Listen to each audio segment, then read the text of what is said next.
All right, here we are. We have the review for Unit 6A. Remember, for my class, this is a quiz grade. So, here we are. Evaluate the following function. F of x equals x squared plus 3x minus 10. So typically, anytime I have an equation, I'm going to graph that equation. So x squared plus 3x minus 10. Enter. And it graphs it for me. Okay? Now notice, what's inside of the parentheses every single time when it says F parentheses? That's right, it's X. So, all these examples no longer have X in them. They have other numbers, which means these numbers inside parentheses represent X. So, if I hit Control T, I can pull up my table, and I have this column right here that says X. So, I want to know when x is negative 2, what this equation equals. So, if I go up to negative 2, when x is negative 2, I can see that the whole equation equals negative 12. So I'm going to write negative 12. I can see when x is 0, that it equals negative 10. So I'm going to write negative 10. I'm going to have to arrow down for a little while and get to 5. And when x is 5, it equals 30. And the next one is 23, so it's going to take me just one moment, and I'll be able to tell you. And 23, it says, is 588. So whenever it's inside the parentheses, that represents x. You can graph it and find out what the equation looks like for that associated x. Next problem. We have a table. It is not an equation, so we can't graph it. All right? So the first thing it wants to know are what are the zeros, also known as solutions. The easiest name for them is the x-intercepts. So the x-intercepts, if you want to know the x-intercept, the opposite always has to be 0. Likewise, if you want to know the y-intercept, x needs to be 0. So if we want to know the x-intercepts, we want to see where the y's equal 0. Right here we have a 0, and right here we have a 0. So our two zeros, solutions, x-intercepts, roots would be negative 1 comma 0 and 3 comma 0. What is the vertex of the function?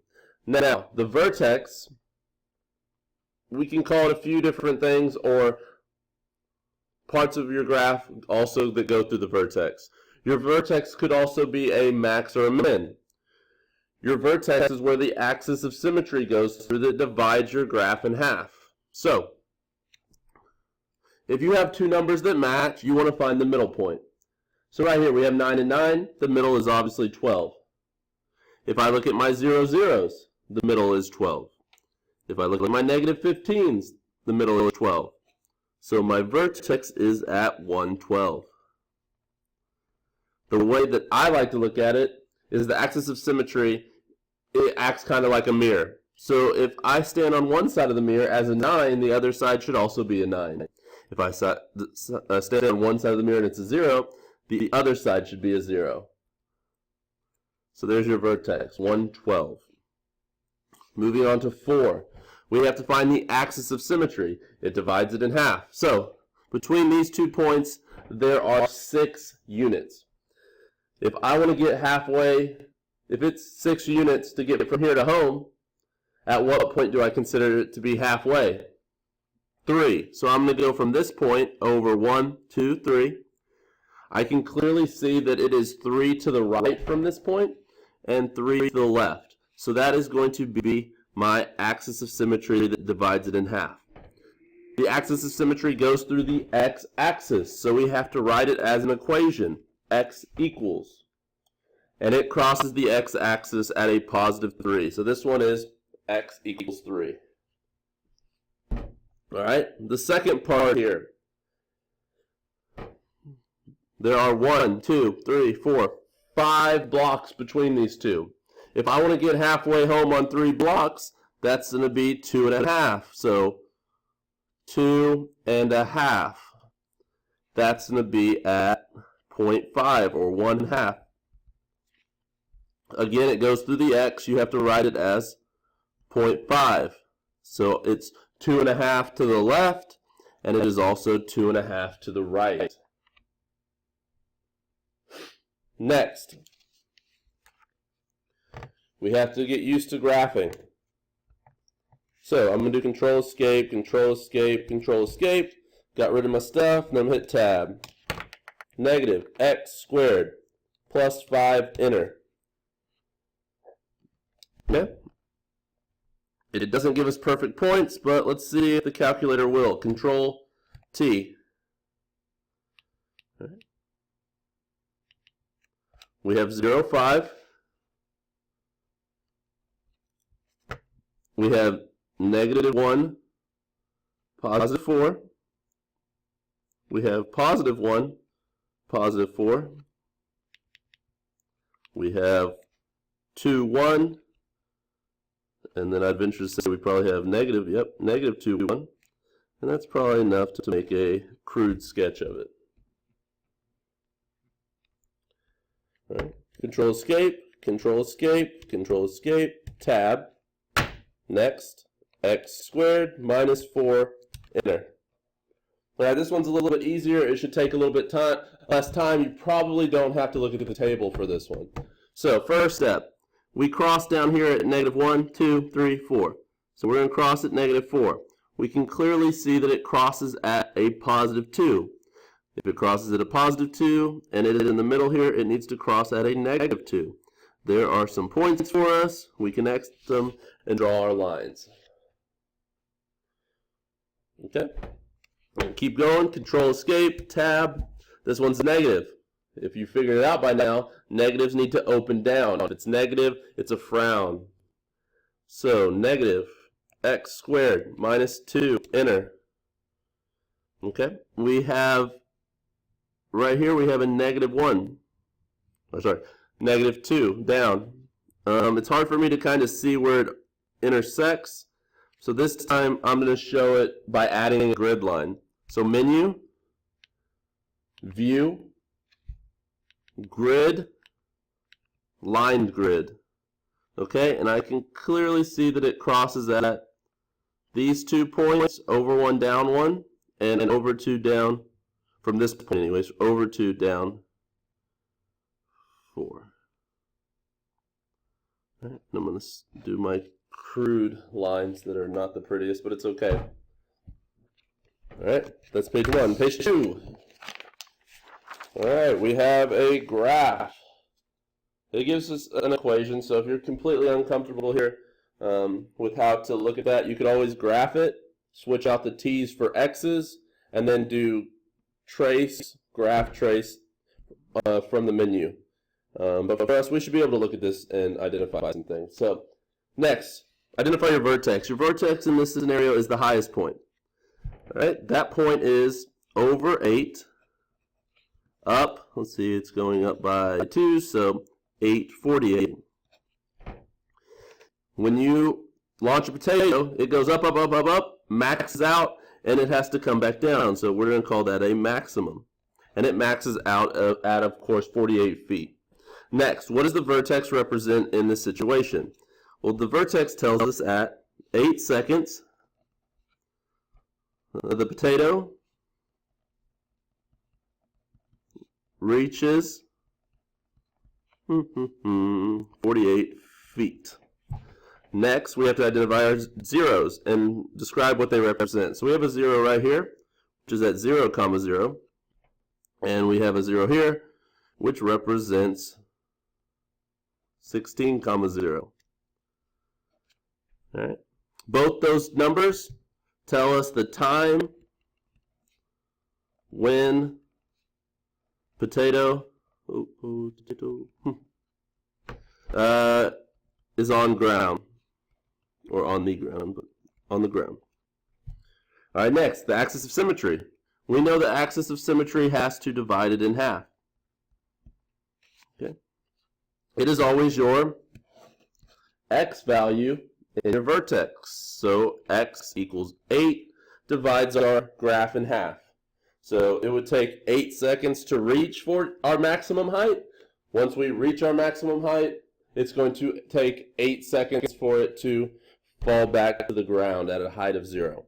All right, the domain for this one. Yeah, this is where you say, oh, it's all real numbers. It's always all real numbers. No, it's not. It is going to change. You cannot have negative time. Since it has a story with it, it cannot be all real numbers. So x always represents some form of time. In this case, it is seconds. What's the least amount of time I can have, or least number of seconds I can have? 0. And the most I can have is 16. So you could have anywhere between 0 and 16 and figure out where the height of the potato is. As far as range goes, range deals with height on this problem. What's the least amount of height we had? We had a 0 height. What is the most height we had? We got all the way up to 48, and that's what the maximum tells us, also our vertex. Okay. Next, they give us an equation. It has t's with it. I cannot graph t's. The calculator struggles with that. So what I have to do is when I type it in, instead of typing in t, I have to type in x. Okay, so here we go. We have negative x squared plus 4x plus 3 enter. Okay. It graphs it for us. Now, if you were to read this scenario, a tennis ball player hits a ball from a height of 3 feet off the ground, and with this equation, where is the height of h above the ground in feet after t seconds. So, how long will it take to reach its maximum height? So we're talking about time. How long will it take? That's going to be x. X is time. So if I hit menu, trace, graph trace, I can see how long, and it's going to tell me maximum. All right, there's my maximum. It says 2.7. So at 2 seconds, I am at a height of 7 feet, which means it took us 2 seconds. All right. How high will it be at 4 seconds? So we can arrow to the right and see if it tells us 4. In this case, it did not tell us 4. But if we can kind of look at it, we might make an estimation. Next, let's try our table, Control T. When our x value is 4, because seconds or time is x, so when x is 4, we are at a height of 3 feet.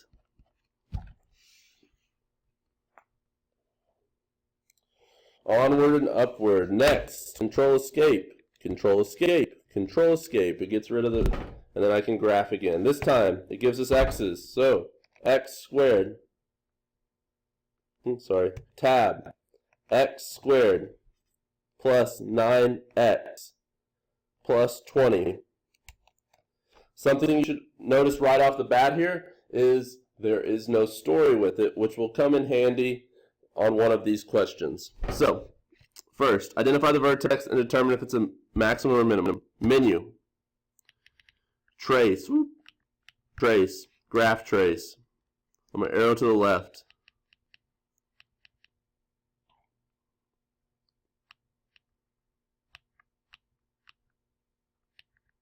All right. So, when I first landed on this point, it didn't tell me it was a minimum. But if I think that I'm in the middle and at the bottom and I arrow down, it will pop up minimum if it is in fact the minimum. So we know we have a minimum. And that minimum tells us it's at the point negative 4.5, comma, negative 0.25.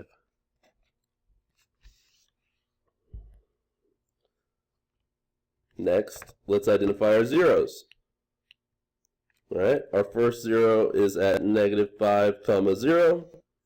And our second one is at negative 4, comma 0. Remember, if I wanted to know the zeros, I could ask you multiple ways. I could ask you what the roots are. I could ask you zeros. I could ask you solutions. And I could ask you what is the x-intercept. Next, axis of symmetry. X equals. It is always your x value in your vertex. So x equals negative 4.5. And lastly, this doesn't have a story, and this is where that part comes in handy. So as these arrows are going up, they are also going out. as they go up forever. They will be going out forever, and they will encompass every single x value possible. So, domain is all real numbers. Our range is always going to start out with your lowest point. How low does it go? So y blank negative 0.25. Now that's negative 0.25. Is our graph up here, above it, which would be in the positive direction, or below it, which is the negative direction? It is above it. So y needs to be all numbers greater than or equal to negative 0.25. Next. Alright, so this is where we find out if you actually use those flashcards. Okay? So you're going to have to draw a picture. This f parentheses x minus c will cause you to shift. Alright, so it's inside of the parentheses with the x. So that means we're moving somewhere on the x. Alright, this is the positive direction on x. This is the negative direction on x. But since it's in a parentheses, whatever it is, we're going to do the opposite.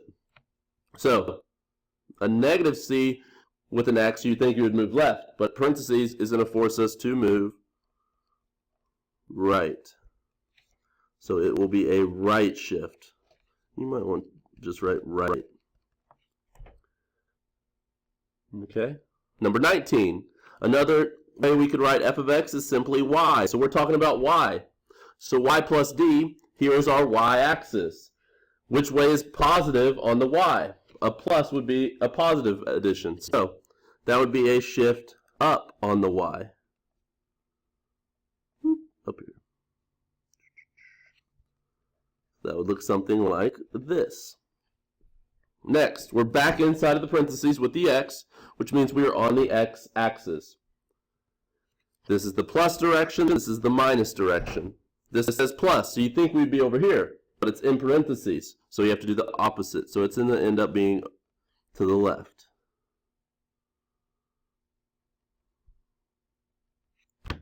Looks something like that. So it's going to be up and left. Alright, moving on. A negative on the outside causes us to reflect over the x-axis. So that is going to be called a reflection.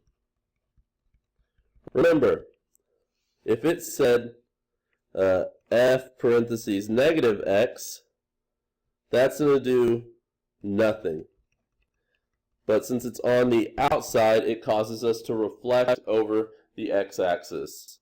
Again, next one, we have f of x, which is another, we can also replace that with y. So we are on the y-axis. If we're subtracting on the y, that's going to cause us to go downward. So that would be a shift down. So somewhere down here. I'm going to connect my lovely points for an ugly graph.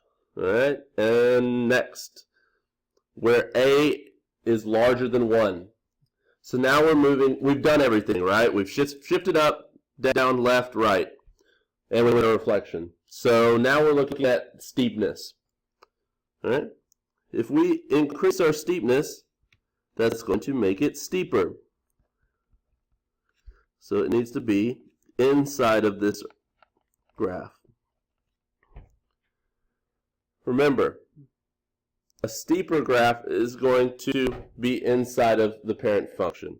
A less steep is going to be on the outside. The idea here is when it's less steep,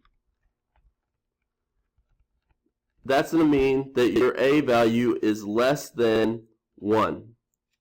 So, essentially a fraction, less than 1. So, that means as your number gets smaller and smaller, the flattest line you can have is a straight line horizontally. So, if it is greater than 1, steeper. Less than 1, less steep. And let's get into the next part. Give two examples of a quadratic equation that has a graph where the parent function is reflected across the x-axis. So y equals negative 2x squared. Negative out front causes a reflection. Y equals negative 2/3 x squared. Negative out front causes a reflection. Write two quadratic equations with a graph where the parent function is translated up 11 units and down 11 units. So up and down is going to be when the number is on the outside, similar to 19 and 22.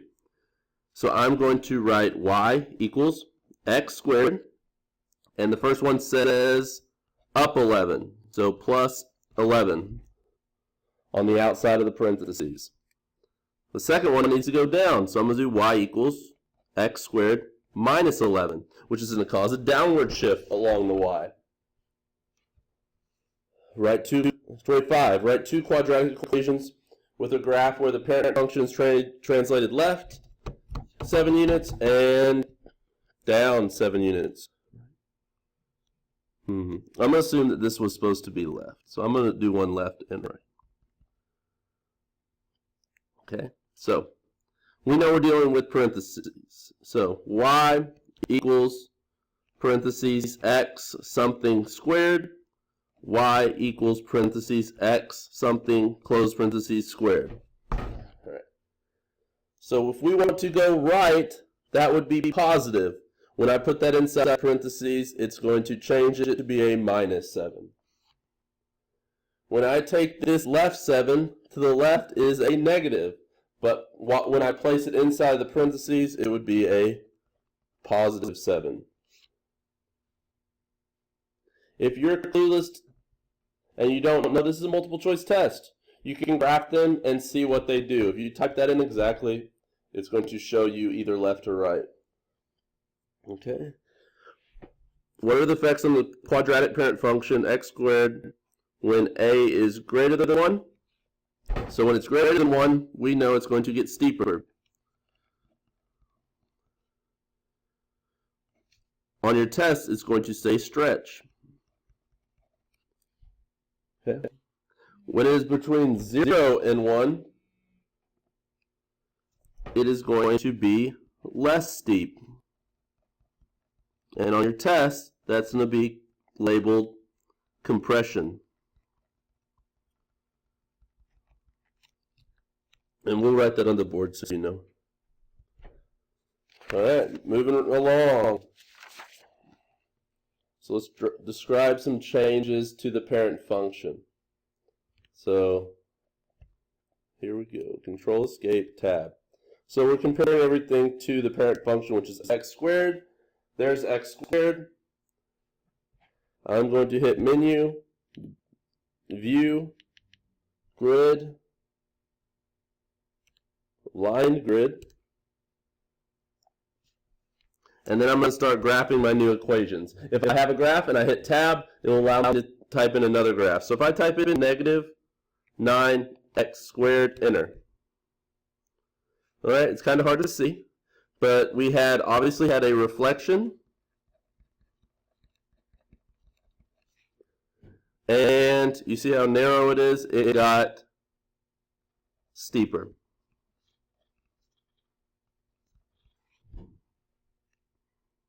All right. Next, if I hit Control Escape, it will undo the second graph.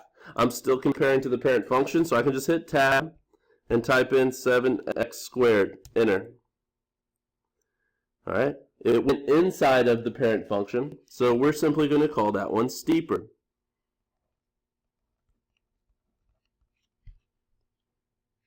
Okay. Control Escape, Tab.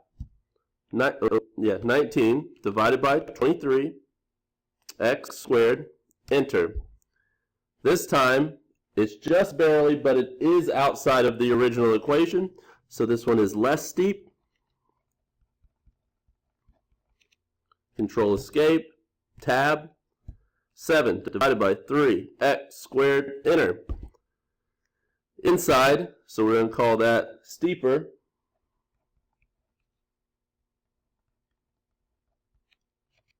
Okay. Now this time they kind of tried to change it around on you. They did negative x squared first, and then they typed in x squared. If I go from facing down to facing up, that's still a reflection. So we're just reflection.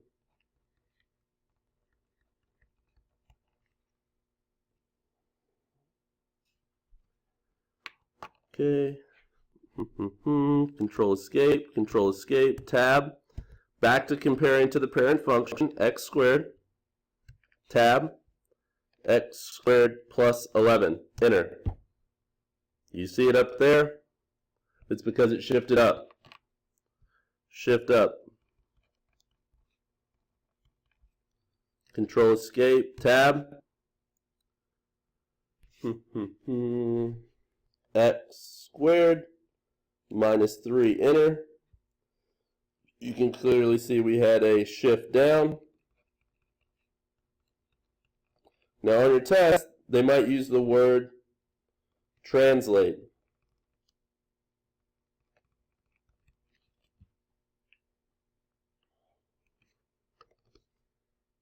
So be able to use your calculator. And the last two problems are going to be from CA2 that we went over when we split during plus period. And this one's actually multiple choice here and on the test. The first thing I want you to acknowledge that this inequality symbol does not have a line under it. So A and B are bad answer choices. You can't magically add a line because you feel like it. Next, I need to graph that, but it doesn't say y equals, it doesn't say f of x equals. There's nothing isolated. So I have to graph it using relation. So I have to delete the equal sign, go down, choose relation. Okay, I'm typing it exactly as I see it. I always use the minus, not the negative. If you put a negative in the wrong place, it's going to mess up your whole equation. So minus 8x plus 3x. Print control equals gives us less than 3 parentheses 10 minus 10x minus 11 parentheses 1 minus 4x. Alright, I missed closing off my parentheses here, and now it looks good. So I'm going to hit enter. It graphs it. It goes through -1. I think we could have guessed that because they all said -1. And it is moving towards the positive side. So that means it needs to be greater than. Another way you can look at it is that arrow is pointing to the right and it's shaded to the right. Or if you're completely lost and you forget all these things, if you hit tab and you graph answer choice C, you will notice that it overlaps that graph perfectly. Okay, control escape, tab. All right, then I have another equation. This says equivalent, which means equal, which means the same. So they're the same, they're just manipulated. So I'm going to stay in relation and graph my starting equation right here. 13x minus 5y equals -53. Enter. All right, first thing I recognize is that is a positive graph. So the slope determines which way it goes. Slope is always in front of x. So this slope is negative, and it's not going down, so it can't be that. This slope is negative, no. And now it comes down to these two. Where will this line cross the y-intercept? Positive, way up here, right? So that means the y-intercept has to be positive, so the answer is D. Now you don't have to know all that math. You could hit tab and graph y equals 13 divided by 5x plus 53 divided by 5. Hit enter. Notice that it overlapped it perfectly, and that is why they are equivalent. Good luck on your tests. For those having to rewatch this because they didn't do their review, I hope you're done.